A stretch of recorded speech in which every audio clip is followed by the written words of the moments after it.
Jam అయిపోతే చాలా మంది వాళ్ళ లగేజ్ అంతా కూడా నెత్తి మీద పెట్టుకొని రోడ్ల మీద నడుచుకుంటూ వస్తూ ఉన్నారు.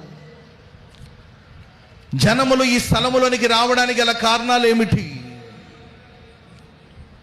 ప్రజలు ఇక్కడ గుంపులుగా తరలి రావడానికి గల కారణాలు ఏంటి? దైవజనులు యేసన్న గారు దేవుని కోసం లేచి ప్రకాశించారు. ఆ దైవజనుని మీద దేవుని మహిమ నిలిచి ఉండడం బట్టి ఒక ధృవతారగా దైవజనులు యేసన్న గారికి దేవుడిచ్చిన ప్రత్యక్షత.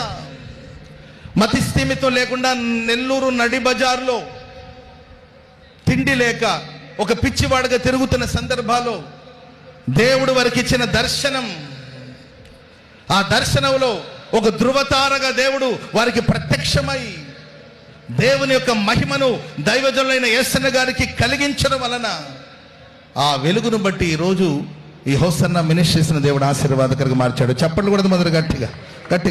మీరు నేను ఎక్కడో పుట్టాము, ఎక్కడో పెరిగాము. ఈరోజు మనమందరం ఈరోజు ఒక పరిశుద్ధ కుటుంబముగా, ఒక పరిశుద్ధ సమూహంగా ఇక్కడ చేరి రావడానికి గల కారణాలు, జనములు నీ యొద్దకు వస్తారు.